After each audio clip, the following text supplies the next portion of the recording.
Hello viewers, you are welcome to your show, my show, our show, the Dig and Dip Show. Thank you so much for tuning into the program today. I hope you had a lovely Christmas.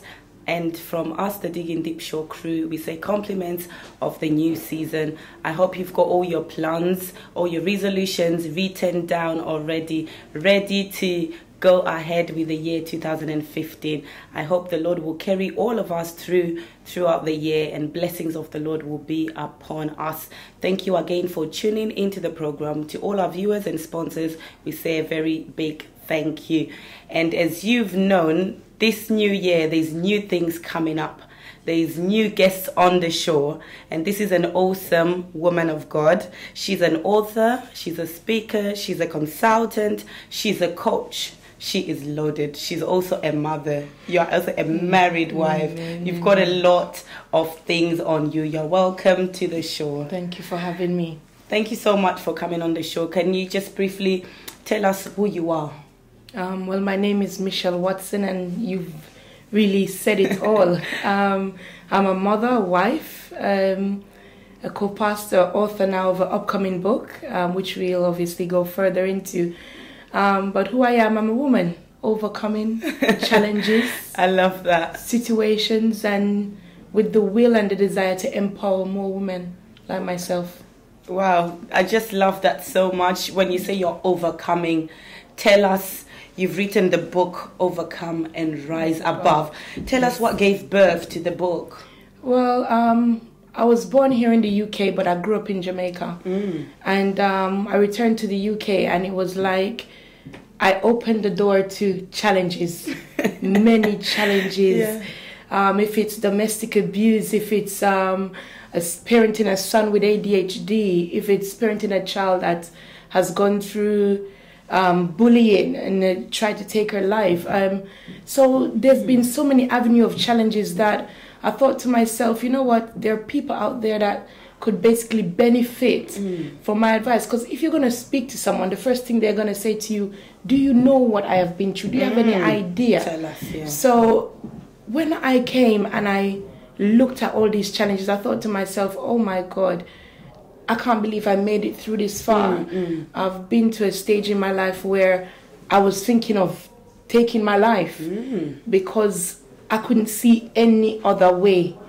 And it's really amazing because there's not much in this country to encourage women, to let them know that, you know what, you're going through this, but there's still hope for you at the end of the road. Wow. And I remember whilst going through all of this, my pastor in my church suggested and said, why don't you put it in a book? You know, because your pain, let your pain become your passion. Oh, yes. See how it is that you can help someone. And I remember being at work one day, and there was a lady that came with her son, and the son was just behaving out of this world. Yes. Yeah, kicking her, telling her he hated her, and my eyes just filled with water. And I called another colleague and I said, you know, come and help her. Yeah. And I was going to go out and speak to the son. And she said to me, wish you luck. And it's one of the difficult. And I went and I spoke to him, and you know, he responded. And his name was David. So I said to him, do you know who David is? You know, and he was like, no. And I just really talked to him, explained to him what he was doing, how his mom was feeling. And I said to him, are you going to apologize to your mom? I said, there's a prize at the end of it. And he said, okay. Yeah, his mom came over.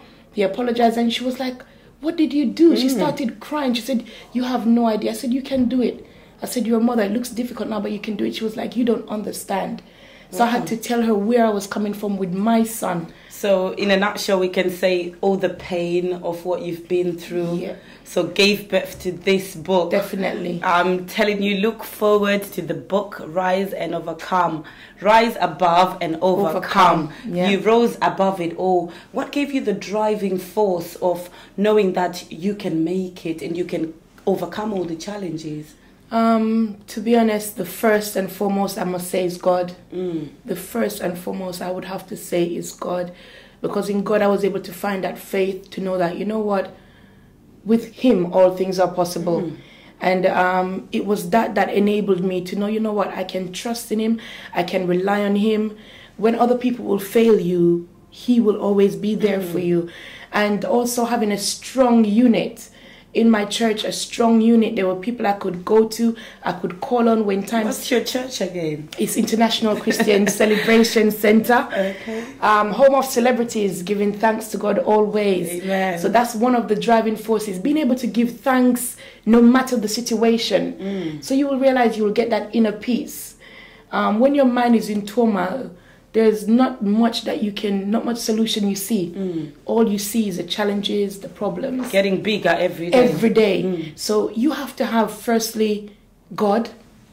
Secondly, the right people around you. The positive people that's going to say to you, you know what, despite this, you can do it. Make it, yeah. You can make it. And that's why I spoke in one chapter of my book, which I spoke about the help. That's one of the things that I emphasized on. You have to have the right help, the right people telling you the right things. So that was what I believe helped keep my head above water. Wow. You had it for yourself, God first, then the right people around you. And with that, you too can make it. You made it. And I believe all our viewers can make it too. And tell us, the book, is it just about women and children? No. At first, when I was starting it, initially that was my thought, for it to just be about mothers, women, children. And then I thought, hold on, I went to various meetings because my son has ADHD. And in going to these meetings, I've seen fathers that they've taken the ownership of the child. There's no mother. And I thought, hold on, how can I forget about these people? So they're single fathers as well. But we focus on single mothers all the time. So I said, no, let me open it wider. Let me open the scope wider. Let me say, not just women, but parents in general that are dealing with challenging children. And it kind of opened the door by speaking about my life in the beginning. It kind of opened up the door to many things. I was like, hold on, I went through domestic abuse. So that related to women, but there are also men that go through that. So I spoke about challenging children. As I said again, I've seen men who are the parents, and the women have said, you know what, I can't deal with this, I can't manage. And they've moved on and left the father to cope. So at the start, in general, that was my idea. Was the concept. That was, but the title of the book is Overcome and Rise Above. You know, how to turn the downside of your challenges to the upside of renewing your life. Men go through these things as well. Oh, yes. So, it's for you, men, if you're out there, this book belongs to you as well. Yes. And tell us, what is ADHD? And how does it affect or affect the parents of the child? It affects everyone. ADHD, otherwise known as Attention Deficit Hyperactivity Disorder, a long name. It affects everyone. It affects the whole family. It affects everyone around you. Take, for instance, my son. He's hyperactive. They do things randomly. They do things spontaneously. Because I was going to say, if he's hyperactive, then he's got a lot of energy. On the go. They do things that you'd never think a child would want to think of. And obviously, with siblings being in the house, it does make it difficult on the other siblings, because this child takes up so much of your time, so much of your energy. You have meetings, child psychologists, you have different workshops that you need to go to in order to know how to build your life positively around that child. And it takes up so much energy that you go home sometimes and you just feel, oh, you're drained. You go to activities and then everyone is looking at you because of the actions this child is taking. You know, it puts a strain on your marital life as well. You know, because when two parents have to be dealing with these situations, along with bills, your finances, you know, England has numerous avenues of channels to keep you busy. It takes a toll on everyone around you, because even you as yourself, if you don't have that energy, you become drained. It affects your work, it affects your colleagues, your social life. So it's a wide umbrella that needs covering. And because in some areas it's not so much recognized, it's a struggle for many parents because they don't know the avenues to go for help. And that's one of the things that I address in my book, is that there is help out there. It's just that you need to be able to find it. To know where to get it. To know where to get it from. And if you don't have that help or know where to get it, you're going to be under so much pressure. And how long have you had to cope with the situation, and to what extent did you find the right energy to be able to manage the condition? You know what? When my son was 3, that's when I kind of noticed that, wow. But then everybody always say, he's a boy, you know, he will grow it out. This boy, it seemed he had no fear. His joy was running out into the rest, running out into the road when a car is coming. That was his joy. Climbing on the highest place in the house. I've been to the hospital. He's had to glue his lip back shut. He's had to his penis. He's had to glue part of that back shut, and it's been numerous things that has happened. And I used to think to myself, wow, hold on, what's going on here? But then when he went to school, they could realize they couldn't get him to sit still for a minute or a second. And the complaints kept coming. The severity of it kept growing. So I just knew something is wrong here. But then I went to the school. They said, oh, you could do assessments. The assessment came out. They said, oh, no, he's fine. But then they're saying he's fine, but the school is saying, hold on, I can't deal with this child. So then my question is, okay, where do we go from here? From here, yeah. Because you're saying he's fine. One side is saying he's fine. The other side is saying, I can't cope. I can't cope with him. So I took it further. So one of the things is, as a parent, you're going to have to develop that relationship around schools, around nurseries, so that you can be sharing information. And with the principal being very good, she said, you know what, let us go for this assessment again. And when they did it, they then said they weren't sure if it's autism or ADHD because he was showing signs of both, which does happen sometimes. So it becomes difficult to treat it. When they did finally say ADHD, they said, okay, medication. As a parent, you hear your 4-year-old medication, you're thinking to calm him. I was like, no way. No, let's try every other avenue. Let's try everything else. So the energy comes from knowing that you have to fight for your child. And you don't sit back. You don't sit back because they will just push anything at you for you to grab it. And because so many parents want an easier life, they will say, okay, let me take this, let me take that. But then in the end, you need to think, how is this going to affect my child in the long run? And sometimes you're going to have to be putting your child first to know that, what about his life? You know, so I had to put that in perspective and say, when everybody else is giving up, everybody else wants an easy life, he's going to be falling short. So I had to say, you have to do it. You have to fight for your son. Wow, let's not give them all about it. The book will be available. The launching is coming next month. And the details of her website is on the screen. You can tweet her, Facebook her. She'll be available, and she will also let you know what's coming up. But this is a noble book for you to get hold of. It covers all the areas like you've rightly said.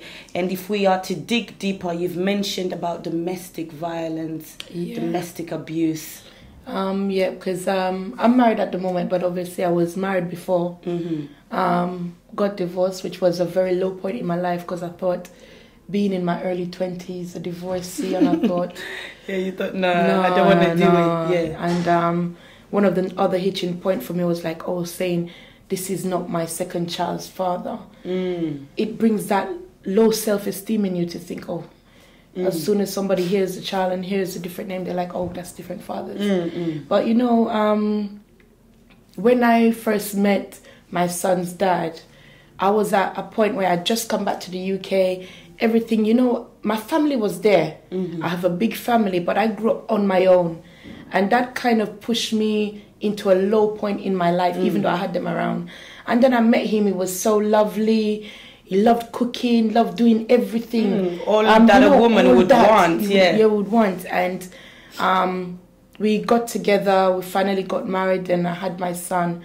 There were little signs before where he would just have an angry outburst, but to me, that's all it was. And I just thought frustration about other things was the issue. But as time grew on, things got more intense, things got more difficult.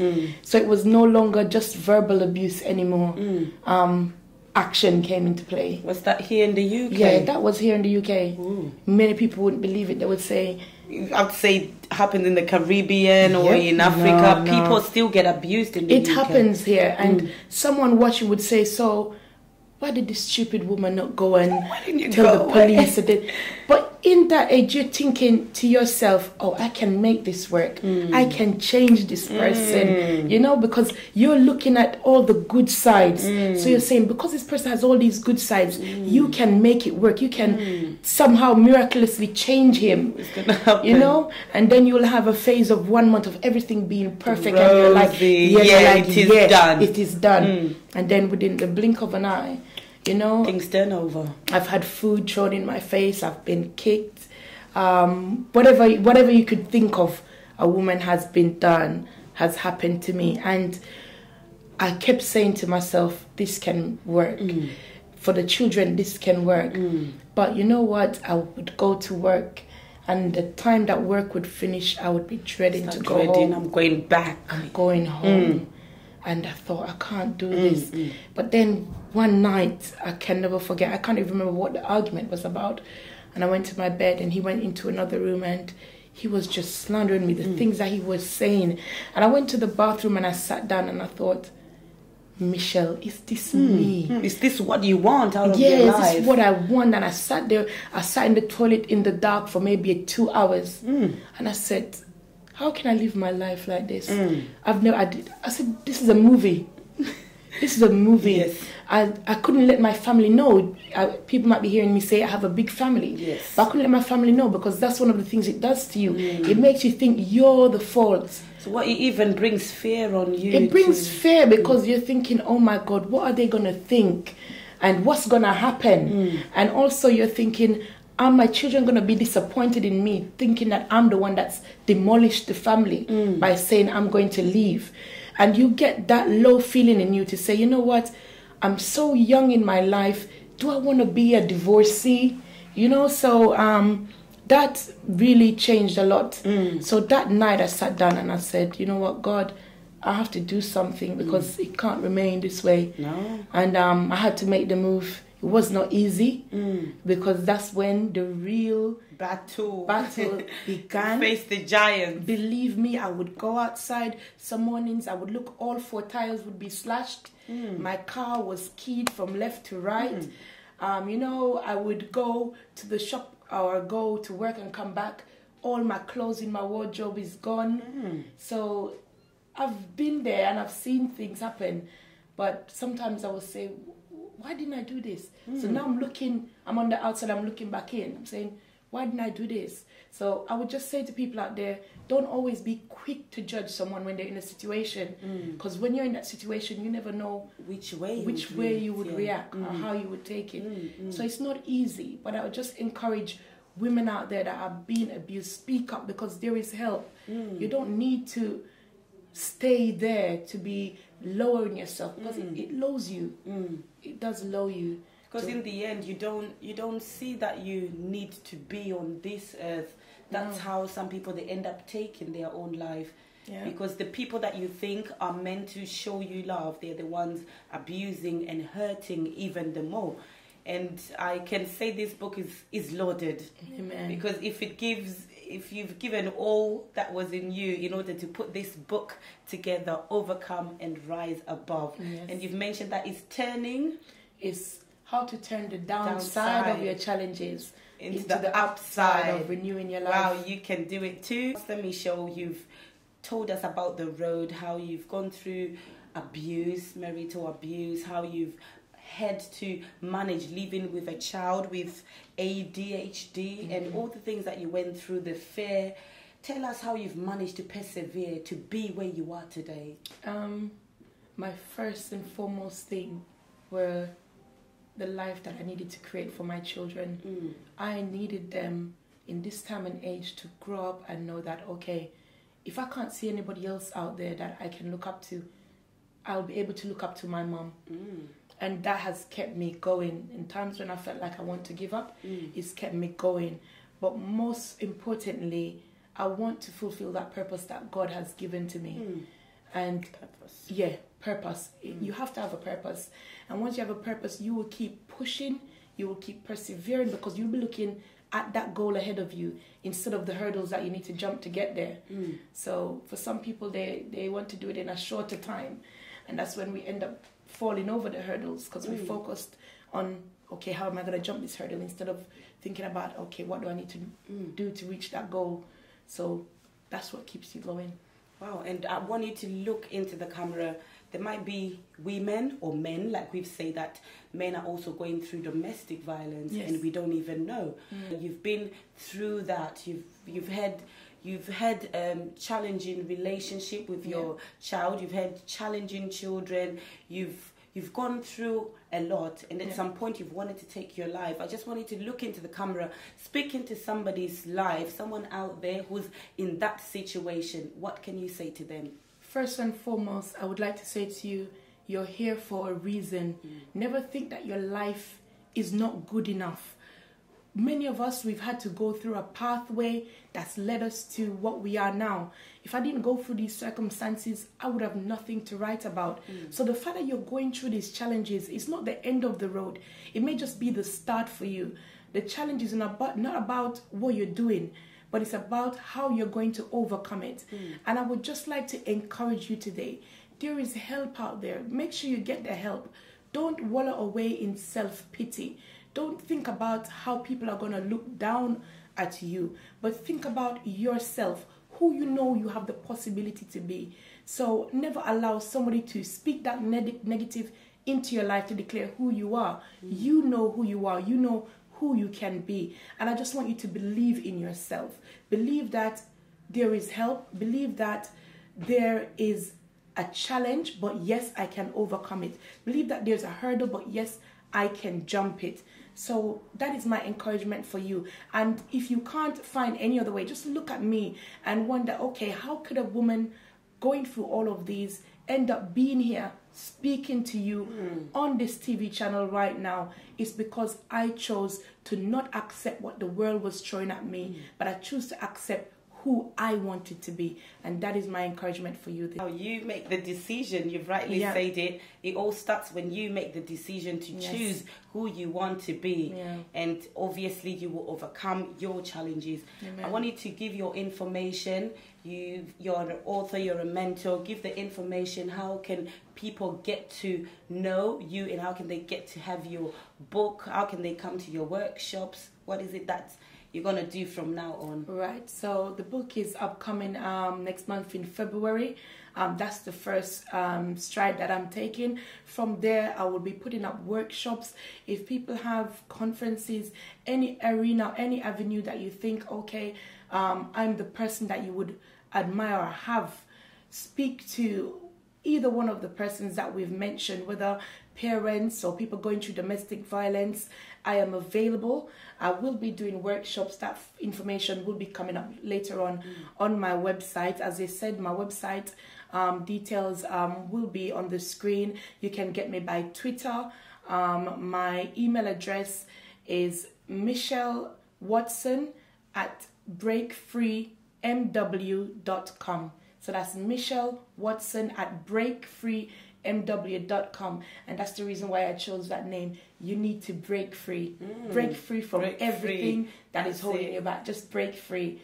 And that's what I want my workshops to be about. About people breaking free, overcoming, rising above, and turning those downside of their challenges into the upside of renewing their life. Well, you've all had it for yourself. I'm sorry to say this is what we had time for, but if you were to take anything today, take this: break free, overcome and rise above. Turn the tables upside down. You can do it. She did it, and I know you can do it. Is there an area that you've been thinking that, Lord, how am I going to come out? Am I going to die in this situation? You can choose for yourself to turn things around. To our author, our pastor, thank you for coming to our show. It's a privilege. And hopefully the book launch will be blessed in the mighty name of Jesus. Amen. Thank you all. Thank you to our sponsors, our viewers, for sponsoring this show. Thank you for watching this show. We are back again next week. God bless you all.